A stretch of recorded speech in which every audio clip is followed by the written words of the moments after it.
"If I am sane, the rest of the world ought not to be at large," wrote George Bernard Shaw in 1939. The Irish author was famous for his wit and sly humour, and delighted in shaking up the social conservatism of early 20th century Britain. Shaw's mother eloped with her voice teacher when Shaw was a teenager, and he later joined her in London, where he earned his living ghostwriting her lover's music column for Hornet Magazine. Shaw started to make a name for himself as an art, music and drama critic, but failed to get any of his novels published. His first play, Widowers' Houses, was performed in 1892, and 63 plays, many of them among the best in the English language, followed. From Man and Superman to Androcles and the Lion, Shaw skewered the sensibilities of the time with a penetrating view of social inequalities and a finely honed satiric eye. He often used historic stories to highlight current issues, and by the time Pygmalion came to the British stage in 1914, he had a reputation for concealing political and social debate in witty farces. Of all his plays, Pygmalion had the biggest impact on popular culture. Shaw helped adapt it into an award-winning Hollywood film in 1938, and it formed the basis of Lerner and Loewe's 1956 Broadway musical, My Fair Lady. But the musical version could not be created until after Shaw's death. As the writer was so unhappy with Oscar Strauss's 1908 musical adaptation of one of his earlier plays, he forbade any further musical versions of his work.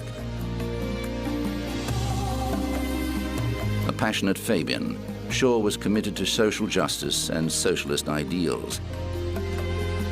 He married fellow socialist Charlotte Payne Townsend in 1898, and they remained married until his death, aged 94.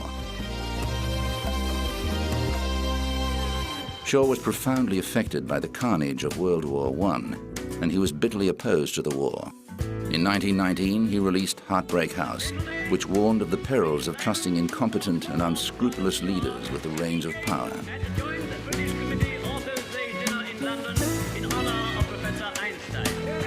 But he had great respect for his fellow intellectuals, and in 1930 was happy to pay tribute to Albert Einstein at the joint British Committee Authors' Day dinner. There is always a great deal to conceal. If you take the typical great man of our historic epoch, and suppose that I had to rise here tonight to propose the toast of Napoleon, well, undoubtedly I could say many very flattering things about Napoleon. But the one thing which I should not be able to say about him would be perhaps the most important thing. And that was that it would perhaps have been better for the human race if he had never been born. Shaw first met Einstein in 1921, and the pair kept up a vigorous and stimulating correspondence for many years. They were united in their condemnation of Nazism. Ladies and gentlemen, I have just paid a visit to the Grand Canyon. In 1925, Shaw received the Nobel Prize for Literature in recognition of his outstanding body of work for the stage. He was in great demand as a speaker, and the press and public lapped up his witticisms, quirky political commentary, and eccentric humour. Everybody says something about He was happy to give offence when required, and was never more delighted than when he had the opportunity to deflate pretension or highlight hypocrisy. You needn't be bothered with me.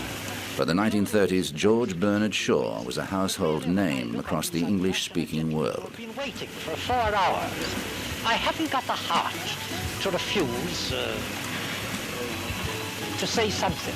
I shan't say anything about the Grand Canyon.